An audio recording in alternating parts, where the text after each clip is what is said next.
ese mediodía que entregué el fusil al inglés, comprendí lo que realmente era la patria.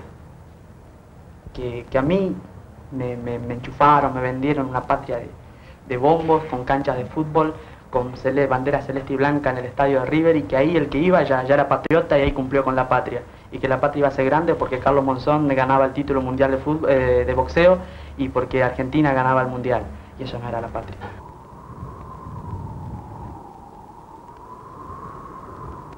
Nosotros el 14 de junio íbamos a entrar en combate. El sargento decidió que nos volvamos todos porque venían bombardeando como locos. Y en una de esas vimos una bomba así que cae justo en una trinchera. Cuando cae en la trinchera saltó la ametralladora, los soldados y saltaron todos. Y nosotros nos agarramos, nos abrazamos y cerramos los ojos y nos fuimos. ¿Qué íbamos a hacer? No podíamos hacer más nada. Después nos llegó la orden de que nos teníamos que ir a los galpones porque ya no nos habíamos rendido y no podíamos con ello.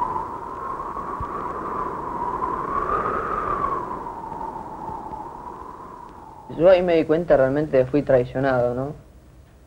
Quizás, bueno, el inglés, bueno, vos sabés que es pirata, que es imperialista, que es colonialista, sabés en una palabra que es un hijo de puta, ¿no?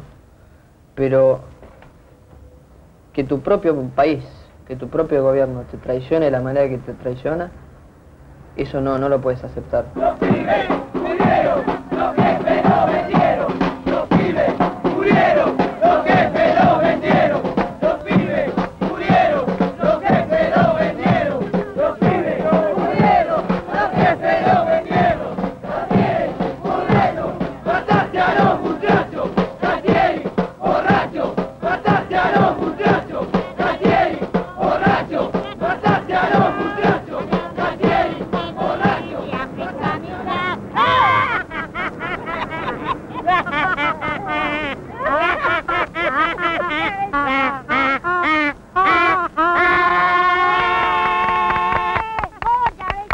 Do you mind if I ask you a couple of questions? What's it about? What do you think of the Malvinas War? Don't even know. We don't want to know nothing about wars. We don't even know. It's the Argentinian name for the Falklands. Don't cry for me. Britain! Britain. Don't cry for me. The Argentina! No wars are worth it, but we're just fighting for what is ours, you know what I mean? It really belongs to Argentina. Well, I mean, it's near 11 is ours. It should be a thing where we maybe govern it and they own it, something like that. If we keep control under there. You know what I mean? Stupid, I think. They should just give it to Argentina. Do you think the war was worth it? Yes, I do. Most certainly I do.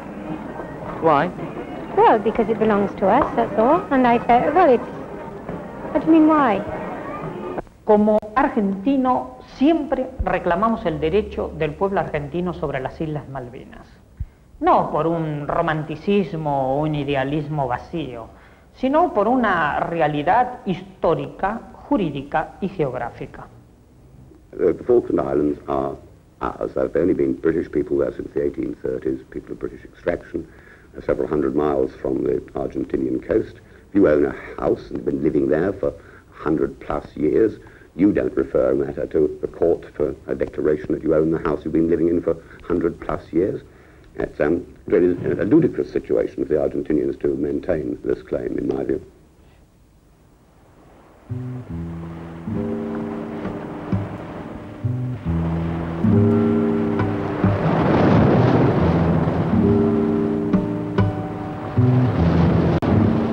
Las brumosas aguas del Atlántico Sur eran surcadas a principios del siglo XVI por navegantes españoles, portugueses, franceses, ingleses y holandeses, arrojados a la conquista de remotos mares y territorios.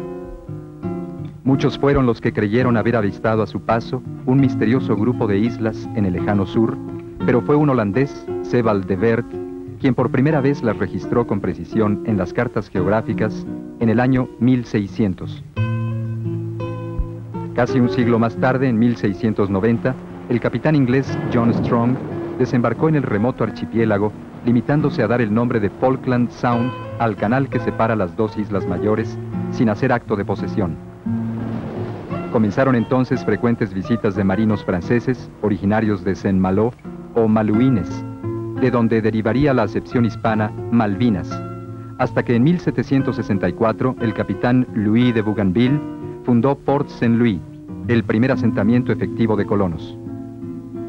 Bougainville fue seguido un año más tarde por los británicos, que construyeron su propio asentamiento, Port Egmont, en el pequeño islote Saunders.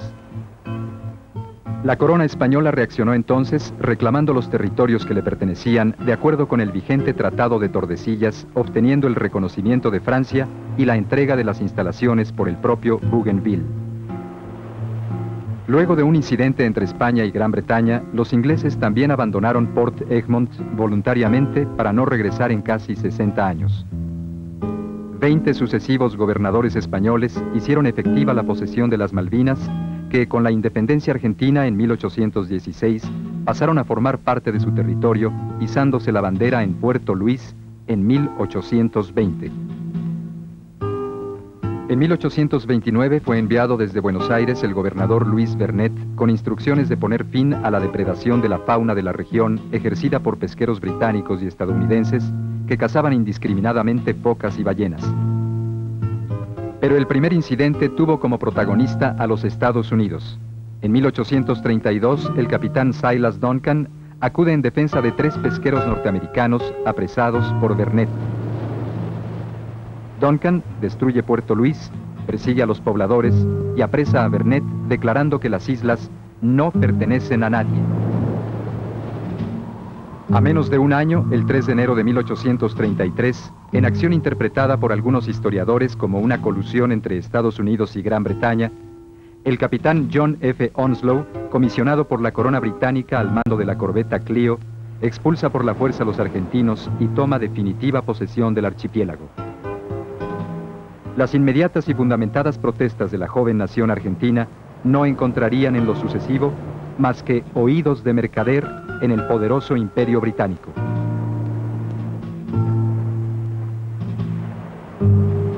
Por el principio jurídico del uti possidetis, toda dependencia colonial, por el mero hecho de asumir su independencia y constituirse en nación libre y soberana, asume los deberes y los derechos inherentes a su condición de nueva nación, pero también adquiere todo lo que se llama la propiedad y los bienes del anterior ocupante. Desde el momento que la corona española cede la propiedad del territorio, llamado después argentino, a sus habitantes, estos últimos adquieren la potestad sobre la totalidad del territorio de la corona española de la región. Como parte de ese territorio colonial español figuraban las Islas Malvinas, de donde entonces los argentinos son los herederos naturales e incontrastables del archipiélago sureño.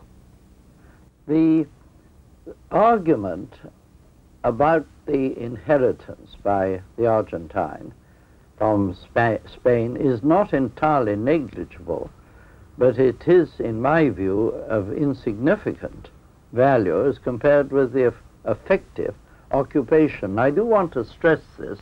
In international law, effective occupation has always been the test as to who owned a particular bit of territory. La ocupación de las Malvinas durante 150 años no es fundamento que reconozca el derecho internacional porque se realizó contra la voluntad de sus poseedores legítimos. Es un argumento típicamente colonialista e imperialista contra el que los pueblos vienen luchando desde hace siglos. Si el débil debiera aceptar la prepotencia del fuerte y los imperios fueran inmutables, Estados Unidos, la India y Pakistán seguirían siendo parte de la corona británica. I think that the island should belong to Argentina. I don't think that this is because of what happened 150 years ago. I think the reasons why it should really come down to something to do with current politics, and that's where legitimacy is to be located. And in terms of current politics, what I mean is this. If you had, for example, 100,000 people on the island, so that it was something like Grenada or Trinidad, then the people there would have the right to self-determination as a small island state even if they were English speaking, despite all the history. But actually what you have is a very small, dependent colonial community. And that community is unable to, it doesn't even want to have self-determination, so it must belong either to Argentina or to the UK. And in those circumstances, naturally, it should belong to Argentina.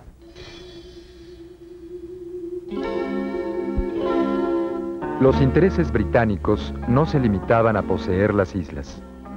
En plena revolución industrial, necesitaban de un continente rico en materias primas. En 1806 y 1807, los ingleses intentaron invadir Buenos Aires. Fracasaron. Una bandera capturada recuerda su derrota.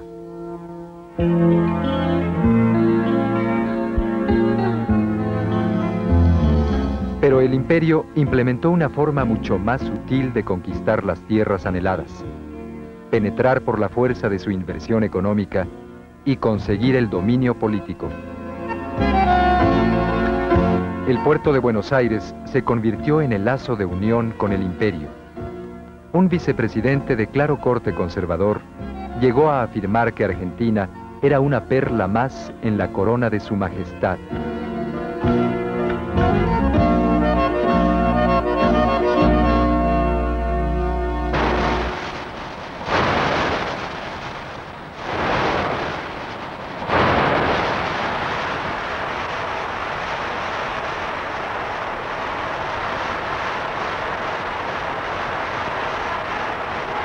Con el tiempo, esa perla se convirtió en el granero del mundo.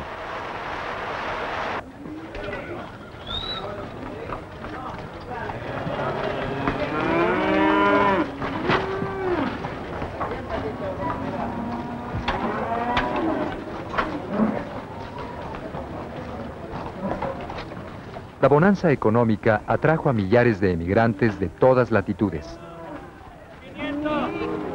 600, 700, 641, 600 y vendido.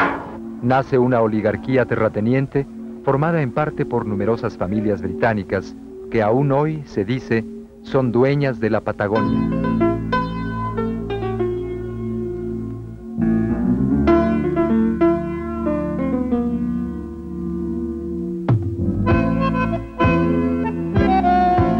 Los ingleses construyeron y poseyeron por mucho tiempo la red ferroviaria que confluye en el puerto de Buenos Aires, donde sus barcos frigoríficos cargaban el rico producto del suelo argentino con destino a Londres.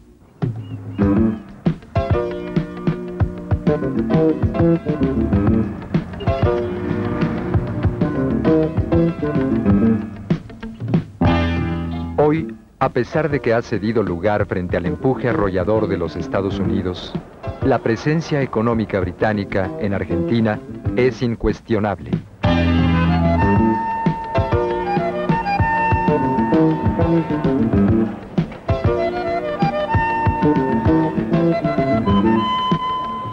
El símbolo de esa presencia, que forma parte de la conciencia y preocupaciones de los argentinos, es ese archipiélago arrebatado y ocupado desde hace más de 150 años por los ingleses.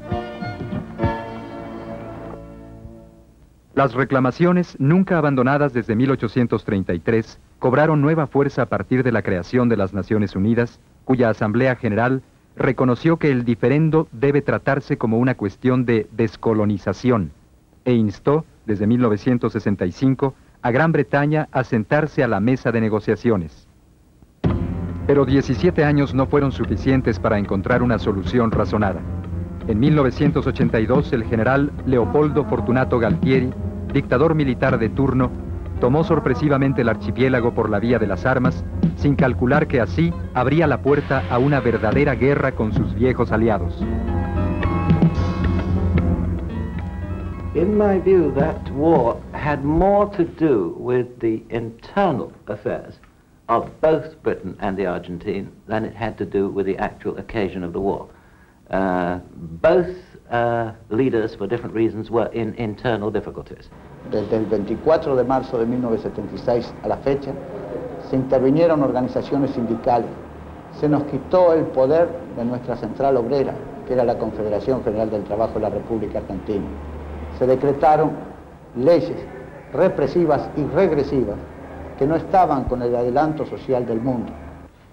Todo el intento fue concentrar la economía en muy pocas manos, eliminar a toda la competencia nacional que podría haber existido, cosa que se ve en la cantidad inmensa de quiebras que ha habido en estos años, de quiebras industriales, y favorecer a un sector que está por supuesto integrado por los militares y por la trenza de Martínez de Oz, que fracasó.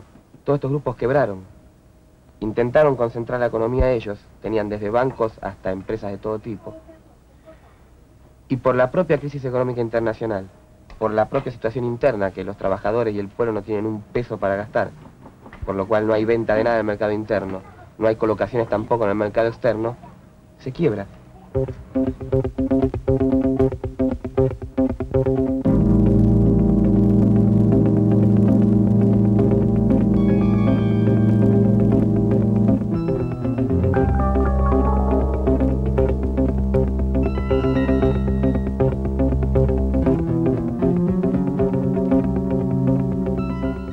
Mrs. Thatcher was facing extreme difficulties with the economy, with unemployment, with general unpopularity, and she seized this moment in order to increase her credibility.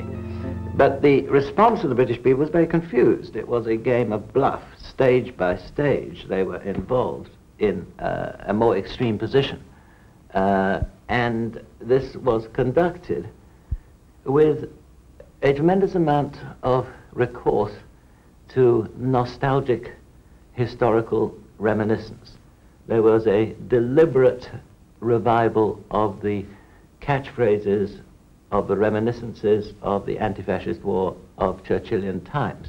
And this deeply confused and disturbed many of the British public. The system of capitalism in crisis throws up its oppression, it throws up its leaders like Franco, even like Hitler and Mussolini. And today in Britain we have Thatcher, and Thatcher is not the most right-wing expression that's capable in this country. We can go much further right unless the Labour movement understands the trend that's taking place and we take Thatcher on. Margaret Thatcher heredó en 1979 un país en crisis.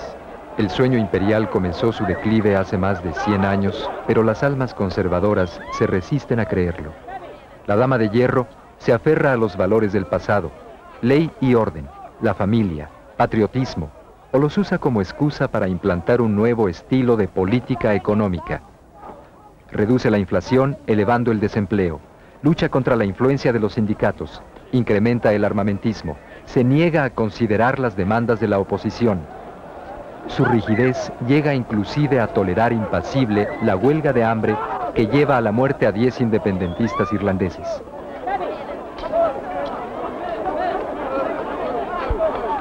El sueño es una pesadilla.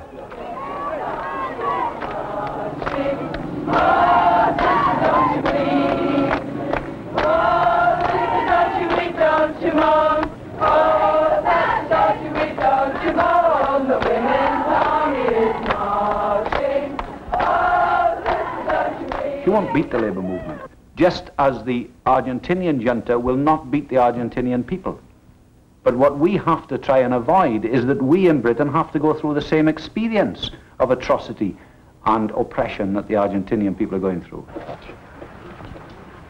Aquí hubo un enorme terrorismo, tuvimos miedo, vivíamos temblando, teníamos militares sitiándonos alrededor de la villa. Todos tenemos miedo a los militares, simplemente porque yo le digo más, pues antes venían encapuchados, llevaban gente, cualquier gente, sacaban de la casa, no sabía si era inocente o era culpable, agarraba y lo sacaba. Lo tiraba de una escalera del 5º piso abajo y le gritaba, le decía, vos sos carne de gancho. Y allá abajo se iba. Y nosotros esperábamos un momento a otro que llame a la puerta para llamarme a mi marido, o llamarme a mí o cualquiera.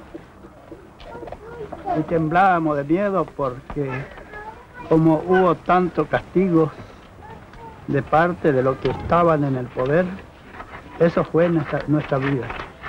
Entonces pensamos de que de parte de los quienes manejaban el poder se desató el terrorismo. 8.000 muertos, 10.000 presos políticos, 30.000 detenidos desaparecidos, 500.000 de exilados políticos y otro 1.000.000 emigrado por asco o por miedo, como dijo uno de ellos, contabilizaban el terror denunciado en un país al cual uno de sus generales calificó de blanco, occidental y cristiano.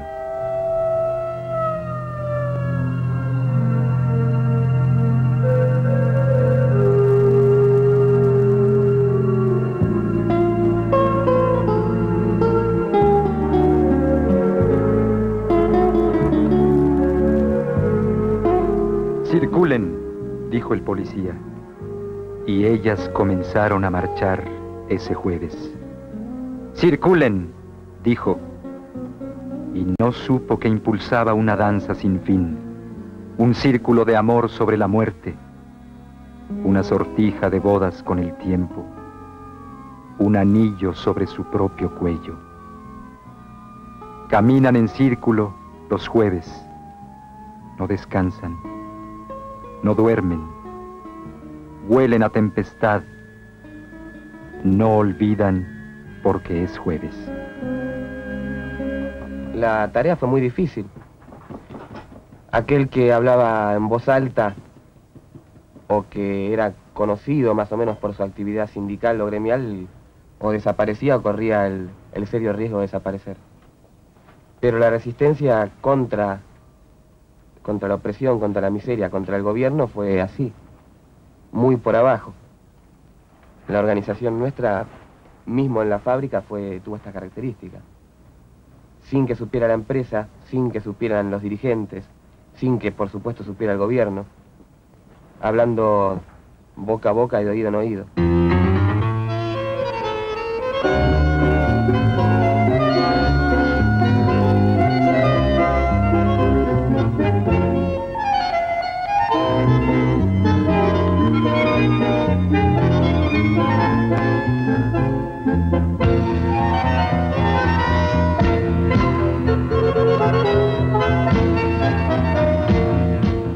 Así se llegó al 30 de marzo de 1982, con un país en huelga, no un sindicato, no un sector, no un porcentaje de la población, todo un país.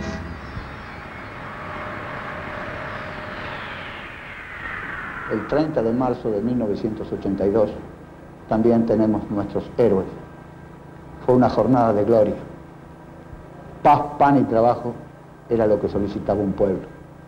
En Mendoza cayó acribillado un compañero nuestro, el compañero José Benedicto Ortiz. Otros heridos, gran cantidad de detenidos, bárbara, salvajemente apaleados, entre los cuales también estábamos nosotros. Yo recuerdo que fui uno de los primeros que cayó detenido, y muchos muchachos, caso del muchacho él, muchos de los nuestros, muchos. Fue que salvajemente nos golpearon en la calle, nos golpearon dentro de las comisarías, llenamos las comisarías, pero nosotros fuimos a eso, no fue legal, fue una cosa prohibida, que cayeron hasta los mismos dirigentes. Fue masiva el paro del 30 de marzo, 2 días después largan lo de la Malvinas, para tapar un poco todo ese movimiento que se estaba gestando en la Argentina. Yo no creo en el patriotismo de los militares, lo han demostrado que no lo tienen, que es simplemente una excusa para tapar el caos económico en que hundieron al país, los ilícitos, como le llaman, a los robos, estafas, que surgen todos los días, como una caja de Pandora prácticamente, en que están complicados todos, y sobre todo los crímenes, que es lo que más les perturba, no por problemas de conciencia, sino nuevamente por cobardía, por no querer responder ante la justicia por esos crímenes cometidos. En los crímenes incluyo todo: asesinatos, secuestros, torturas, vejaciones, toda clase de crímenes. Entonces, para tapar todo eso, querían excitar de algún modo la conciencia argentina, la conciencia del pueblo, y apelaron, por supuesto, a una máquina propagandística de muy vastos alcances.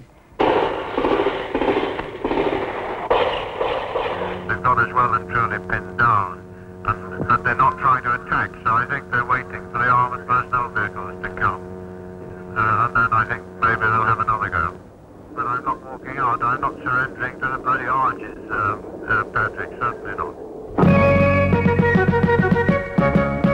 Tras su manto de neblina, no las hemos de olvidar.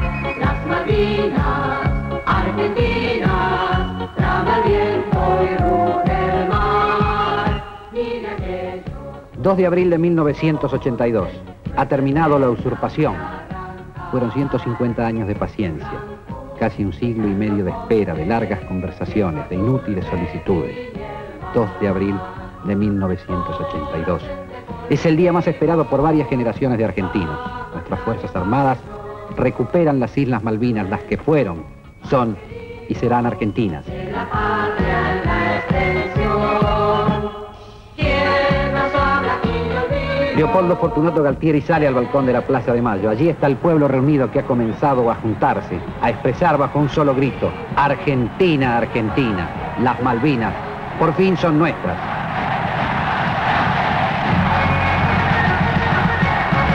Hemos recuperado,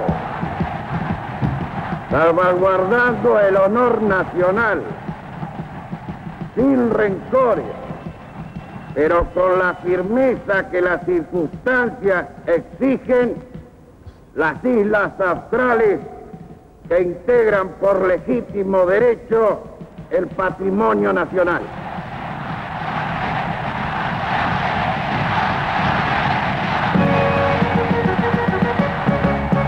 Rompa el manto de neblina, con un sol nuestro ideal.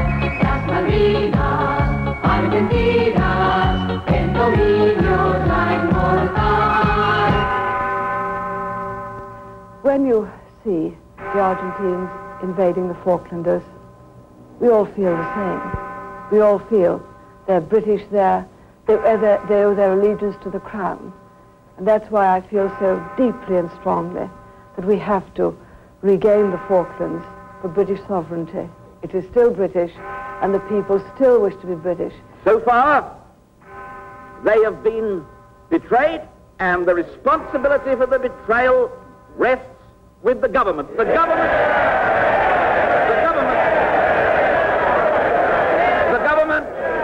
government must now prove by deeds, because they'll never be able, I believe, to do it by words, that they are not responsible and they cannot face that charge. I must tell the House that the Falkland Islands and their dependencies remain British territory.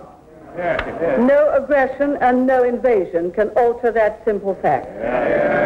It is a government's objective to see that the islands are free from occupation and are returned to British administration at the earliest possible moment. It is not so easy to repair, but we must do everything in our power to repair it. Because if, in fact, dictators in the Argentine or many other parts of South America, or other places too, were to get it into their heads that whenever they wanted to go and grab somebody else's territory, that they could do it with impunity, that would make our world a good deal more dangerous still. I am an international democratic socialist, and I believe in protecting democracy all over the world, not only in our own country.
what Queen Victoria once said.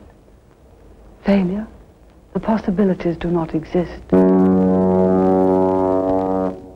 Aventurerismo de un gobierno ilegítimo. Reacción airada y orgullosa de una potencia en manos conservadoras. Una vez más las Naciones Unidas enfrentaban un desafío a su credibilidad. El Consejo de Seguridad emite la resolución 502, retirada de las tropas, cese de hostilidades, negociaciones. Una vez más, las resoluciones fueron desacatadas. La guerra estaba en marcha. Well, I think what one would say about the UN role was this. First of all, they had from 65 onwards demanded a peaceful settlement, which no government had been able to agree upon from the British side in terms of any serious discussion of sovereignty. When the war began, the British government did succeed, because it was undoubtedly an act in breach of international law to occupy the Falklands. Nobody disputed that. The British government did have unanimity on the Security Council. By the end, when there was another vote in November, Britain was in a tiny minority, so that throughout the period, the British government alienated world opinion. But it is quite clear that Resolution 502 would have meant an Argentinian withdrawal and a decision by Britain not to reoccupy. And what is interesting is the peace proposals published by Mrs. Thatcher on the 20th of May, which she withdrew the same day, which provided for United Nations administration with British and Argentinian observers and no forces in the area. And that peace plan, had it been produced at any time in the last 20 years, would have settled the problem. It still will be the basis of a settlement, and it was withdrawn by the government because it was only presented as a propaganda ploy to cover the fact that they were then at that stage about to begin military operations.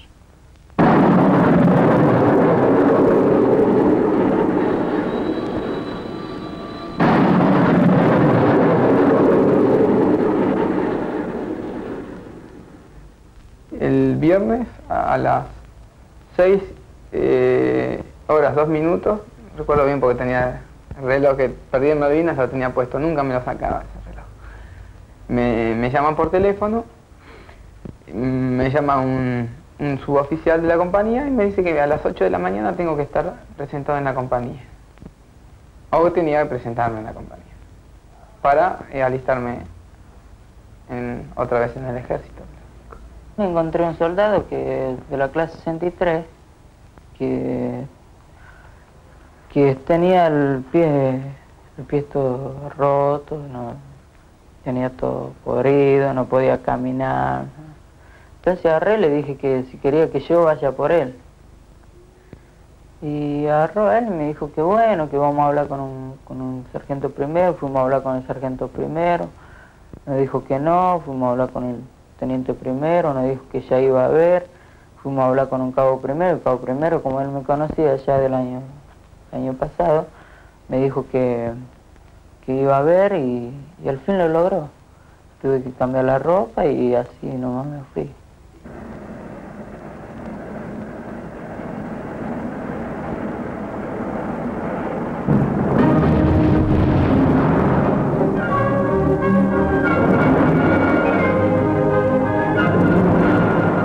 En 1966, un cineasta argentino, Raimundo Gleiser, obtiene por primera vez permiso para filmar las islas. Entonces solo se enviaban desde Inglaterra 4 barcos por año para aliviar las necesidades de la población.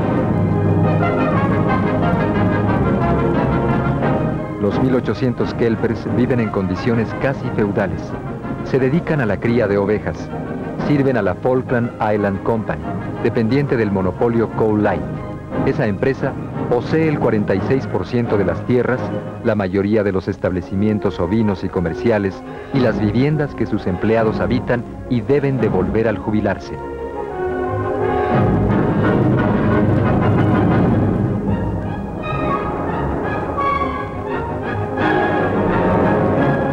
La población kelper, además, disminuye gradualmente con el paso de los años.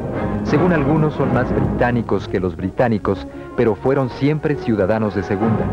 Solo después de estallado el conflicto, la Gran Bretaña dijo reconocerlos como ciudadanos de pleno derecho, y eso sirvió como excusa para justificar una guerra colonial.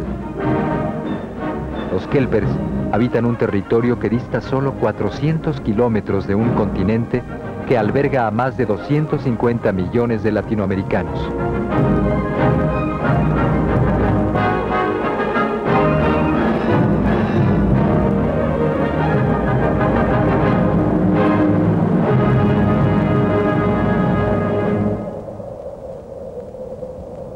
posición de las islas es realmente una posición privilegiada porque están al fondo del Atlántico Sur, pensando que el hemisferio sur del todo el globo terráqueo es sustancialmente agua. De tal manera que lo que escasea en el sur es tierra. Y estas islas están colocadas frente al paso natural, el estrecho de Magallanes, con lo cual quien domina estas islas, parangonando una expresión de Mackinder, el geógrafo inglés del siglo pasado, diría, quien domina estas islas domina en gran parte el Atlántico Sur. Well, I've said for many years, and I'm glad to have the opportunity of repeating it, that the South Atlantic is an area of very considerable strategic importance. If you could visualize, as I can, the situation in which the Panama Canal were closed, then of course all the traffic which now goes through it would have to go round Cape Horn and actually pass the Falkland Islands on its way up through the South Atlantic to Europe or indeed to Africa.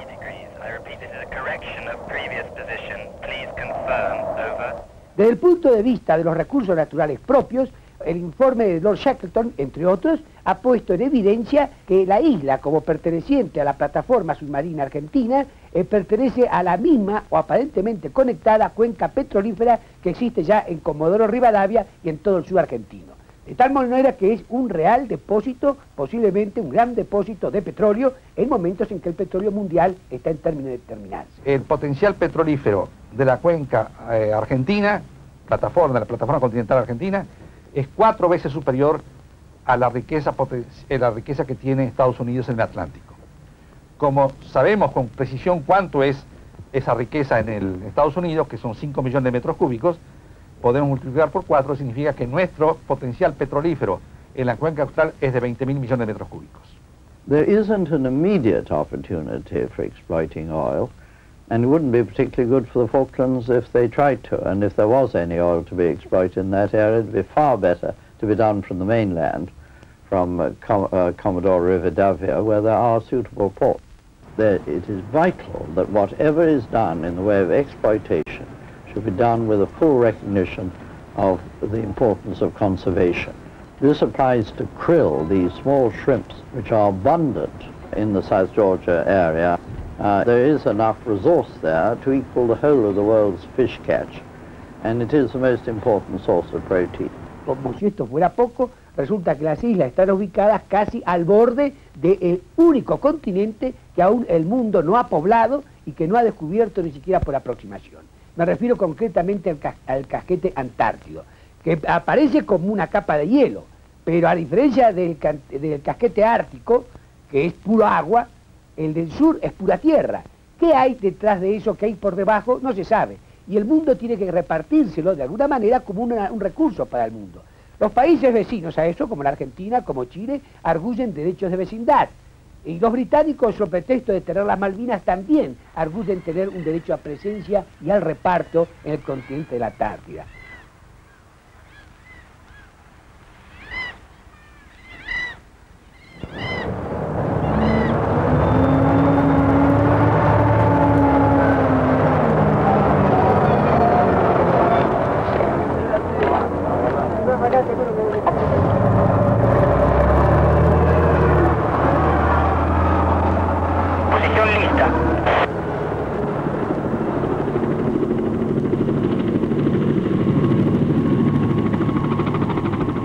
Tenía que haber ido ellos solamente, todos los que están estudiándose en las escuelas de armas, tanto sea tierra, aeronáutica o marina, que hay un montón de cadetes, los cuales ni fueron, ¿viste?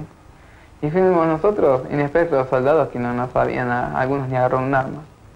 Caso de los pibes de la 63, pobrecitos, te digo, no sabían agarrar un arma. Y un cabo les enseñaba y así como les enseñaba, el pibe, claro, nervioso, quería aprender rápido y no podía. Y el cabo le pegaba.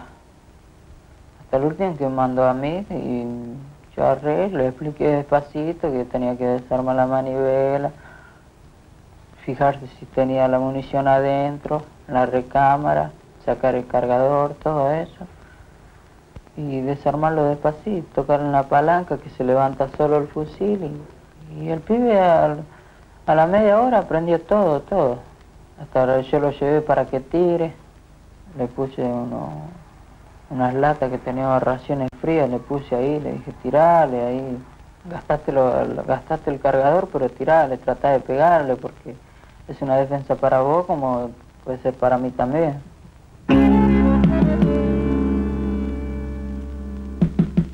Los Estados Unidos fingían neutralidad en las negociaciones, pero desde el mismo inicio del conflicto proporcionaron apoyo logístico, combustible, municiones y misiles a las fuerzas británicas. Después de 23 días de tensa espera, los ingleses ocuparon las Georgias. Un conocido torturador, el capitán de fragata Alfredo Astiz, jefe de la guarnición en ese lugar, se rindió sin oponer resistencia. Reclamado internacionalmente por sus crímenes, Astiz fue, sin embargo, inmediatamente liberado.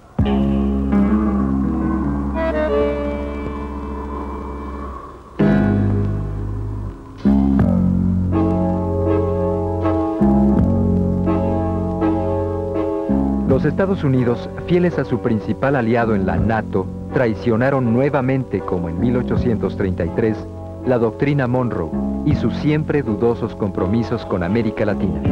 Ofrecieron así su apoyo incondicional a Gran Bretaña.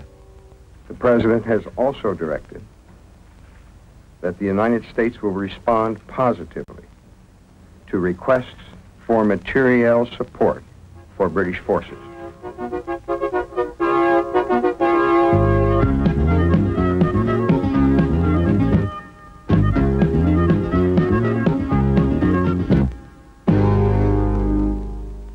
El canciller argentino Nicanor Costa Méndez se ve súbitamente obligado a asistir a foros hasta entonces impensables para él. Buscaba el apoyo de los países no alineados para enfrentar una guerra que la junta militar nunca imaginó tendría lugar.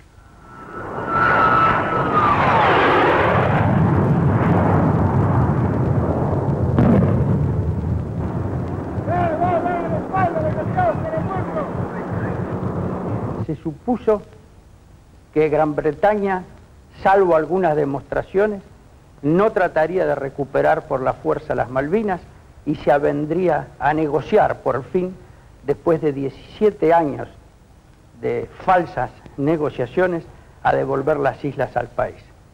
El error que tuvieron los militares hacia el imperialismo fue que estos pueden negociar todo, pero no pueden dejar que ante los ojos del mundo aparezca como que un país dependiente los expulse militarmente de una colonia. Es un ejemplo horrible para Estados Unidos, para Inglaterra o para cualquier país imperialista. Entonces, aunque los militares argentinos son sus hijos directos, tuvieron que hacer la guerra. Y ellos la hicieron como corresponde, con todo. Y el segundo supuesto fue que los Estados Unidos apoyarían la actitud argentina. Estos dos supuestos resultaron falsos. A fin de abril, prácticamente la Argentina estaba enfrentada con Gran Bretaña, con Estados Unidos y con el resto de los países de la NATO. I think we want to be quite clear about this. The southern border of NATO is the Tropic of Cancer, and no NATO support or operations have ever taken place outside the NATO area, nor in my judgment would our allies ever agree in any conceivable circumstances to take part. We certainly got help. We got help from the United States in a direct way by the supply of munitions. I would have said that the rest of the help we got from our NATO allies was entirely on the political and economic fronts. NATO as such was not engaged. NATO took a view, but the decisions which were taken, which helped and mattered to us in the political sense, were economic community, European economic community decisions, rather than NATO decisions. No puede ser que, mientras ellos usaron todo, hasta trajeron armas atómicas, o hundieron a un barco como el Belgrano, nosotros nos cuidábamos, o mejor dicho, los militares se cuidaban muy bien de dar cada paso para no perjudicar demasiado cualquier negociación que tuvieran con el imperialismo. It's highly unlikely that there were any nuclear weapons on board any ships of the task force, except conceivably nuclear depth bombs. I think it's most unlikely that there were any other weapons, and I think it's totally unlikely that our government would have agreed to their use under any circumstances whatever. But there's no doubt that there were, in my opinion, nuclear weapons there, whether they were nuclear depth charges, whether there were other nuclear weapons. It was in breach of the treaty which had been signed, which made the South Atlantic a nuclear-free zone. But reports around the world, including in the German papers and in the United States, and reports we had, made it pretty clear they were there, and it's widely thought that they were in the Sheffield.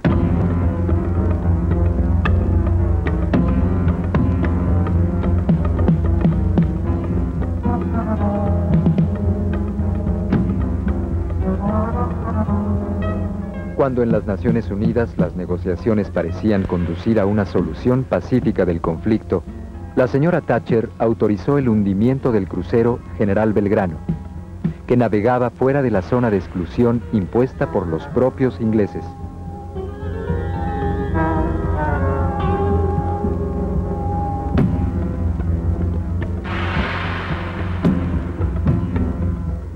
La represalia no se hizo esperar. La aviación argentina hunde 2 días después al moderno destructor británico Sheffield.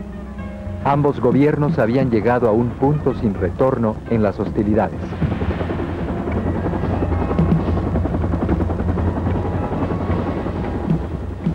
Es muy difícil poder apreciar las intenciones de la señora Thatcher al autorizar el hundimiento del barco crucero General Belgrano.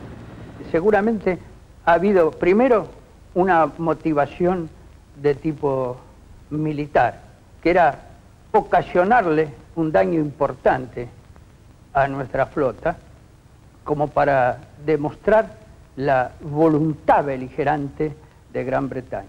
I think the justification was that in the judgment of the task force commander, and it's a good military maxim which practically never fails, you must leave these decisions to the man on the spot to assess the threat.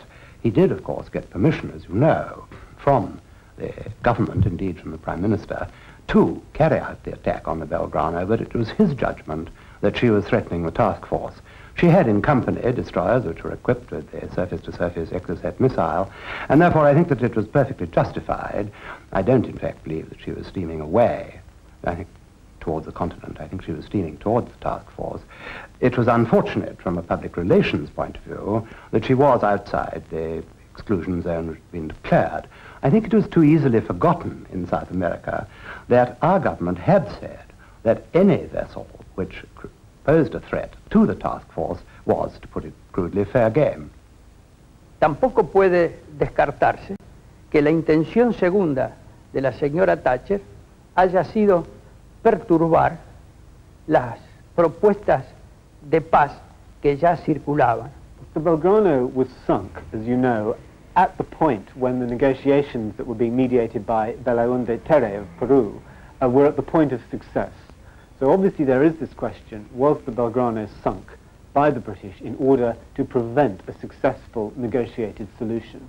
And I think that for our present state of knowledge, that is a very good question to ask indeed, and it's one that should be insisted on. We know, for example, that President Reagan was saying to General Haig, well before the Belgrano, 2 weeks before, he said, Maggie wants a skirmish. And what that really means is that Thatcher was determined on some kind of military confrontation before actually any settlement would take place.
Come on, thin out a bit.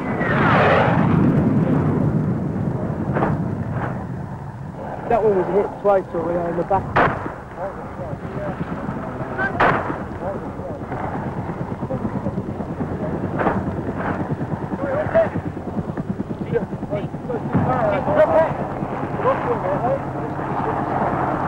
I was very bitter and very angry that the reality of what we were going through was not coming across in Britain and was not really being presented as it should be in Britain, and that there was no real attempt by the journalists back here, by politicians, by Parliament, to make sure that the British public were being given a proper view and perspective of what was a very nasty and bloody war. In the end, it was a bloody war, and people didn't get that impression during the fighting.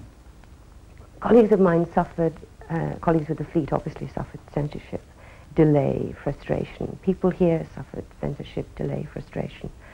And were really subject to the same problem of having no access to the military situation and having to rely on government sources. And the government, I think, on both sides, saw it as quite legitimate when they could manipulate the press to do so in the interests of the war effort, and when they couldn't actually manipulate to withhold such information as they thought would be damaging.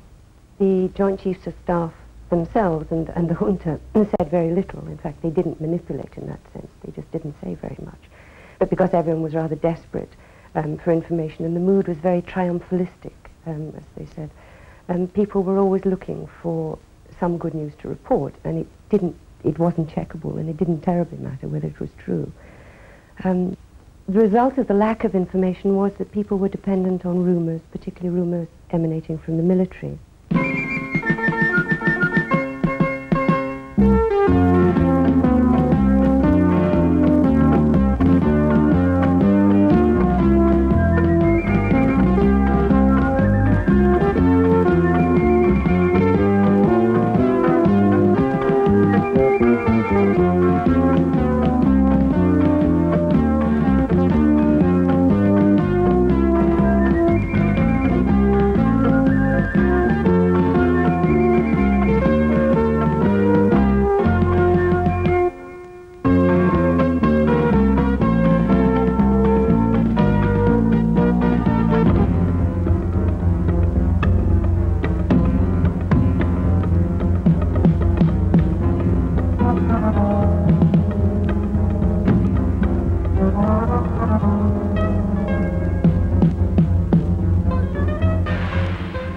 De la compañía nos daba una bolsa de 5 kilos de azúcar, una de 5 de hierba, café, leche, para toda la sección.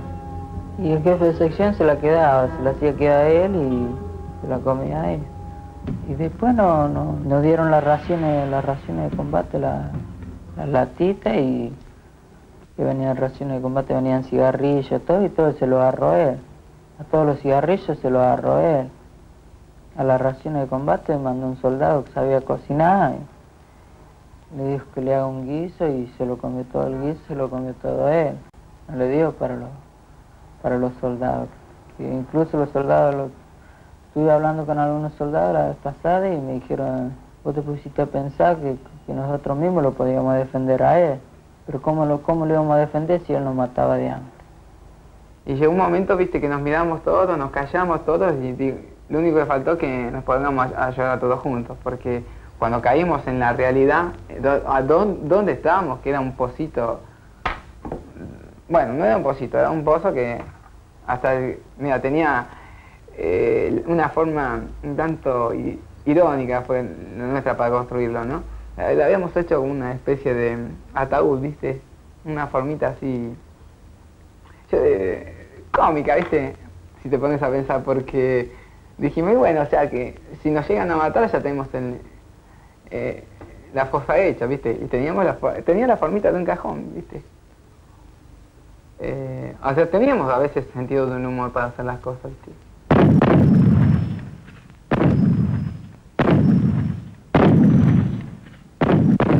Well, it started off as British soil, Argies barged in, and we're here to kick them out. Well, we've got to do, haven't we? You know, we can't just jack halfway. We've got to carry on. No doubts at all. No.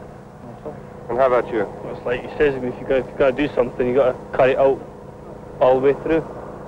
No, he's jetting halfway through. You've got to take Stanley. It's not stopping us now, I don't reckon. 6-8 mil, 50 mil, set, elevation, 424 mil. Ready, fire up! Fire up! Fire up! Pero era un desastre porque los surcas cada vez que agarraban un soldado argentino le cortaban la cabeza, le sacaban las orejas y se lo metían al bolsillo, le cortaban las orejas y se lo metían al bolsillo, o le cortaban un dedo de la mano y se lo metían al bolsillo, y si era un cabo le sacaban la tira y al bolsillo, o sea, a veces lo llevaban como trofeo. Había pibes que querían que se termine de una vez por todas, que ataquen ellos, porque no se aguantaba más, ni el hambre ni el frío.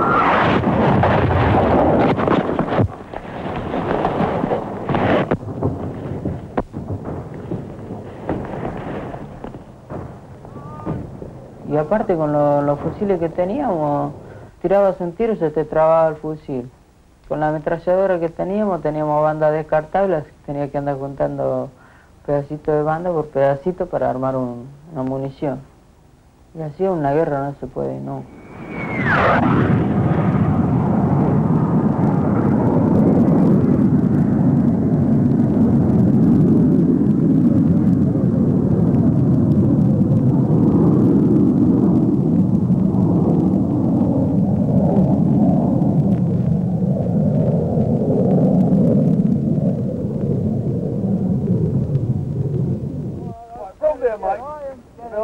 Gentlemen, I've just heard that the white flag is flying over Stanley.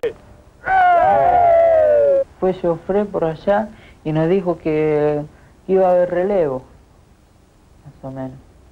Y bueno, nosotros nos quedamos contentos. Bueno, en una semana, él nos dijo que en una semana iba a haber relevo para primera línea, porque él fue por las primeras líneas donde estuvimos nosotros y nos dijo que iba a haber relevo, como estaban todas las trincheras llenas de agua y todo, que iba a haber relevo. Y hasta que terminó no hubo ningún relevo, y ahora el relevo están los ingleses. El combate de Puerto Argentino ha finalizado. Nuestros soldados lucharon con esfuerzo supremo por la dignidad de la nación.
Pocas semanas antes de su muerte, el teniente de la Marina Real, David Tinker, de 25 años, escribió: "No puedo pensar en una sola guerra en la historia de Gran Bretaña que haya sido tan sin sentido. No solo la señora Thatcher ha sobrevivido a un fiasco político, ha encubierto el costo militar para Inglaterra 10 veces lo que costará a los argentinos y enviado una flota a hacer un trabajo que nunca debería haber sido enviada a hacer. Ella se ha convertido en una dictadora completa, ordenando una guerra sin consultar al Parlamento y está arrastrando a las masas gritando y celebrando tras ella. Yo solo espero que las Falkland no se conviertan en nuestro Vietnam, pero mientras este gobierno esté en el poder, así será.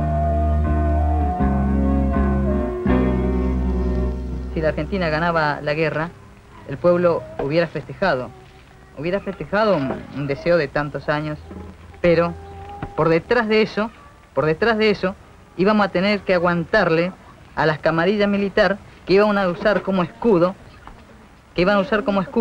para seguir gobernando no sé por cuántas décadas más, porque iban a ser un poco los patrones de la Argentina, porque iban a ser un poco los héroes de la reconquista de la Malvinas. No fue mal, desgraciadamente murieron muchos muchachos hermanos, muchísimos. Pero si ellos hubiesen sacado una tajada más o menos a su favor, en estos momentos no habría elecciones. Por ejemplo, estaríamos mucho más reprimidos todavía. Probablemente si hubiéramos triunfado durante un periodo, la dictadura militar hubiera aparecido ante el pueblo como que somos los campeones de haber logrado la recuperación de las Malvinas, que es algo muy sentido por todo el pueblo porque es el sentimiento nacional. Eso es algo nuestro que está bajo bandera extranjera. Pero si se hubiera ganado, se hubiera demostrado a los ojos de todo el pueblo y a los ojos del mundo que se puede enfrentar al imperialismo y que se lo puede vencer. Por lo cual el periodo bueno para el gobierno hubiera sido muy pequeño. Porque con esa seguridad en el triunfo y con ese sabor a victoria, el representante del imperialismo en nuestro país, que es la dictadura, hubiera durado muy poco tiempo también.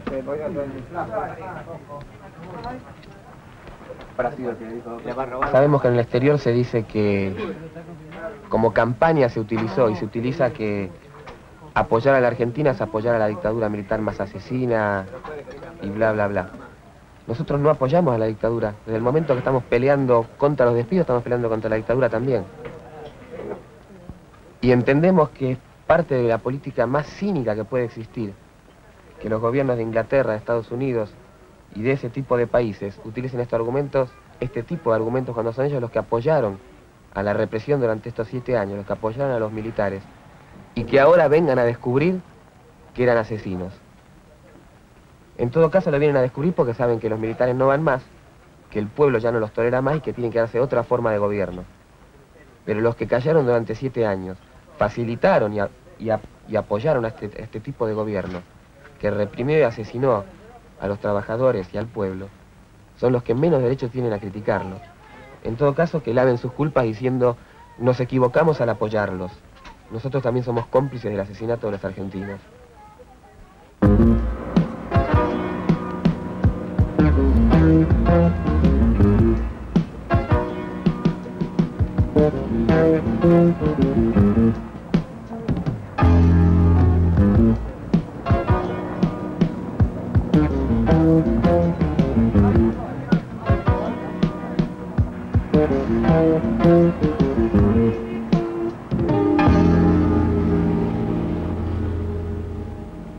The Argentinian War, in many ways, was an act of desperation on the part of the British establishment because of their recognition of the deep crisis they are in, the deep economic crisis that they're in, and their fear that the British working class will respond to that, and therefore they're doing everything they can to divert the attention of the British working class away from the real problems. Remember that in February and March 1982, the popularity of the government in Britain was at a very, very low level indeed, and by the end of the Falklands War it was riding very high, and she presented herself as a war heroine and so on. And so I think probably the dominant factor was that. Since then, I think they learned a lot. I think the press learned a hell of a lot from the Falklands campaign, the way it did manage to stir up the hysteria. But in my opinion, the public was never as enthusiastic about the war as the press made out. The press got quite hysterical and saw it as a political move in support of Mrs. Thatcher. The BBC and ITN became mouthpieces of the government throughout. But my own correspondence, and I had 3,000 or 4,000 letters, was overwhelmingly against the war, from conservatives, liberals, members of the Social Democratic Alliance, churchmen, a lot of women and so on, including relatives of those on the task force. And I think when the fighting actually began, people rallied temporarily, as you would expect, towards our fighting troops. But I don't believe there ever was that overwhelming support for the war. There was that hysteria at the time, and people like ourselves who were arguing against the war very much in a minority. But I think since the war, then the propaganda, the way the news was managed and so on, has been understood by many more since the war. And the failures that we see are not principally due to the propaganda that came out of the war, but the failures of the labour movement, the failures of the TUC, the failures of the trade union movement in general, to formulate policies to handle the crisis that we're in.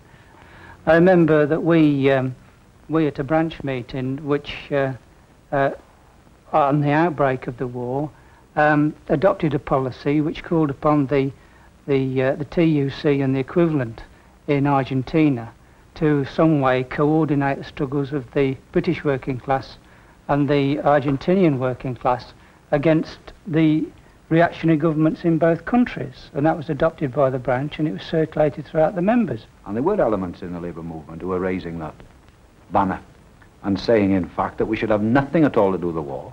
And as John has said, that what we should be doing was making the appeal to the Argentinian workers. Much more difficult for the Argentinian workers to respond because of the oppression, the naked oppression under which they're under. But I mean, that was our position, and it was a position being adopted amongst workers. But it didn't have the benefit of a leadership from the Labour Party, the TUC, or the so-called left-wing elements of the Labour Party were not echoing these sort of sentiments. They tried to compete with the Tories, the leadership of the movement tried to compete with the Tories of who could be the best flyers of the Union Jack. And we saw the results of that. Now we've got the cost of maintaining Fortress Falklands. It'll be about 2 or 3 billion pounds. That is 1 or 2 million pounds per Falkland Islander. £250,000 for every journey by a Hercules aircraft to the Falklands, a runway for Port Stanley costing 800 million, £1 million a day for the garrison. I think even this government must be having some anxiety about the cost, but her preeminent concern was the domestic political impact of what she was doing.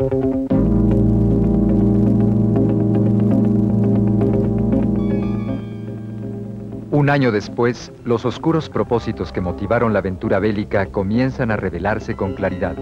Las Malvinas convierten a la Thatcher en heroína de guerra y le permite obtener una nueva victoria electoral. El régimen gana confianza gracias a la guerra. Demuestra firmeza matando. Una victoria que no oculta el agravamiento de la profunda crisis económica y social del país. Gran Bretaña coloca en el archipiélago una base militar de costosísimo mantenimiento con el fin de controlar el Atlántico Sur y asegurar de esta forma su proyección en el continente antártico. Como siempre, hay un claro perdedor. El pueblo inglés deberá sostener el precio de una aventura de dudosa supervivencia y que tendría un obligado beneficiario final, el imperialismo norteamericano.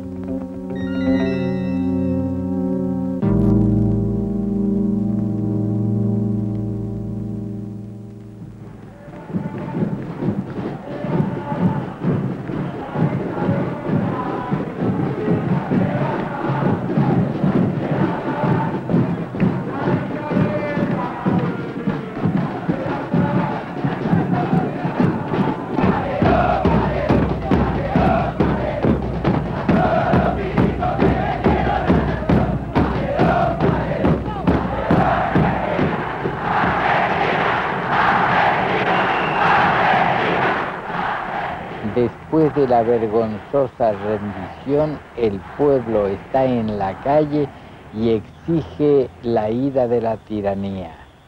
La tiranía se irá, se está cayendo de pedazos por la destrucción que hizo del pueblo argentino, de su industria, de su comercio, por sus crímenes, por las detenciones de los desaparecidos que deben de ser entregados con vida, por la guerra propia que hizo, por la destrucción, como dije, de la industria, del comercio, por la venta del país, por las torturas, por las prisiones sin justificación. La dictadura se cae por pedazos y no tiene más remedio que irse.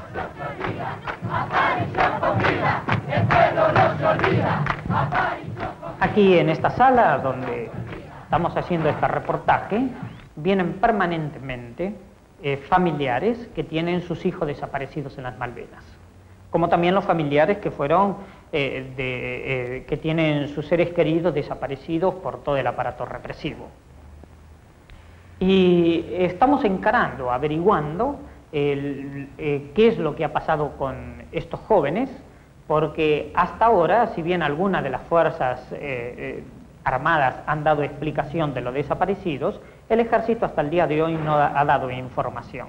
Son los mismos responsables de los secuestros, de las desapariciones del periodo desde el golpe del 76 hasta este momento de la Guerra de Malvinas, los que provocaron las muertes y las desapariciones de esos chicos de 18 años que mandaron al matadero. Hicieron desaparecer a una juventud pensante y que no les importaba hacer desaparecer a otra juventud.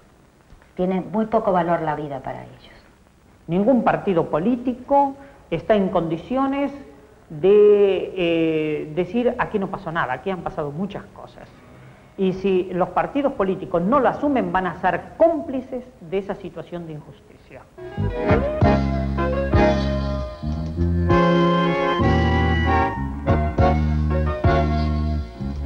Aún en el escepticismo, con tantas puertas cerradas ante sí, el pueblo argentino se reorganiza y exige que se cumpla el proceso de democratización. No oculta, nunca ocultará su firme vocación de lucha, el deseo de corregir los viejos errores, la ansiedad de ver su patria liberada. La dictadura militar, cercada entre el derrumbe económico, la presión internacional y la exigencia de justicia de un pueblo que no olvida los múltiples crímenes, intentó salvar su existencia lanzando al país a una aventura sangrienta. Una vez más, mostró su ineptitud. La guerra llegó a su fin. La guerra contra la traición ha comenzado. Volvería a combatir con un gobierno constitucional, sabiendo que más o menos tuviéramos posibilidades de ganar dentro del aspecto bélico. Iría realmente por mi patria, no al servir al interés de alguno que tenga algún balconitis aguda por querer quedarse mucho tiempo en el balcón, ¿no? Volvería realmente por mi patria y por los compañeros que han quedado. Y digo, yo así no vuelvo.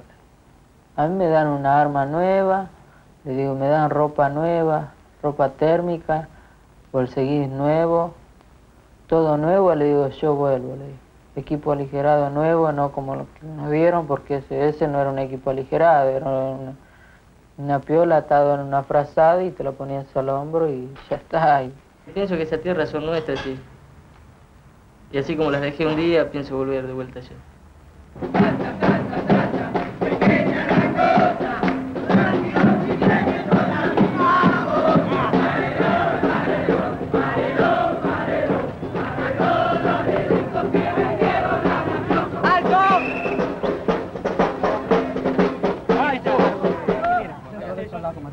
¿Qué es? ¿Dónde van y qué es lo que pretenden hacer?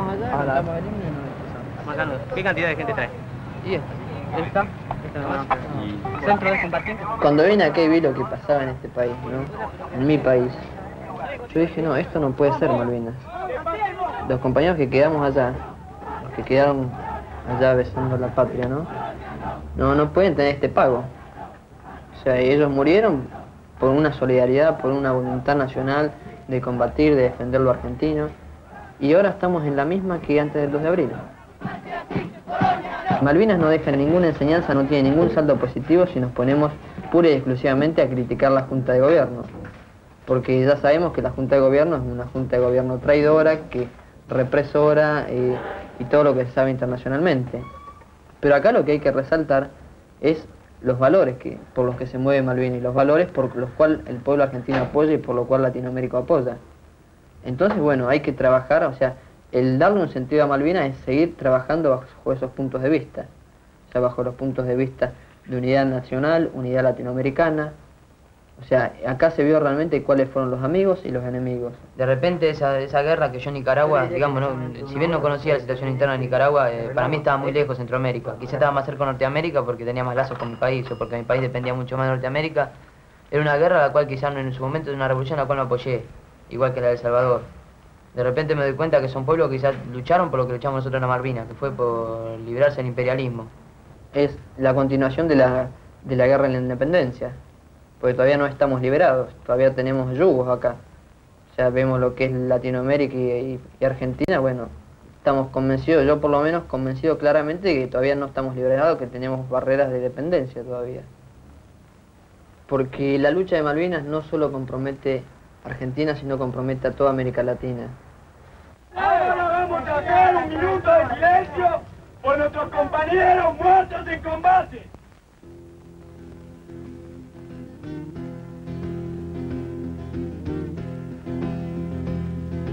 Solo le pido a Dios que el dolor no me sea indiferente, que la resaca muerte no me encuentre vacío y solo sin haber hecho lo suficiente. Solo le pido a Dios que lo injusto no me sea indiferente, que no me abofete la otra mejilla después que una garra me arañe esta suerte. Solo le pido a Dios que la guerra no me sea indiferente, que es un monstruo grande y pisa fuerte toda la pobre inocencia de la gente. Solo le pido a Dios que el engaño no me sea indiferente, si un traidor puede más que unos cuantos, que esos cuantos no lo olviden fácilmente.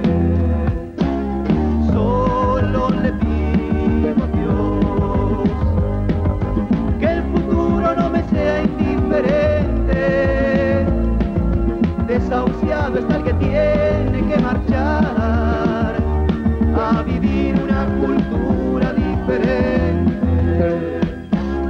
Solo le pido a Dios que el dolor no me sea indiferente, que la resaca muerte no me encuentre vacío y solo sin haber hecho lo suficiente. Solo le pido a Dios que el engaño no me sea indiferente, si un traidor puede más que unos cuantos, que esos cuantos no lo olviden fácilmente. Solo le pido a Dios que en la guerra no me sea indiferente, que es un monstruo grande y pisa fuerte toda la pobre inocencia de la gente.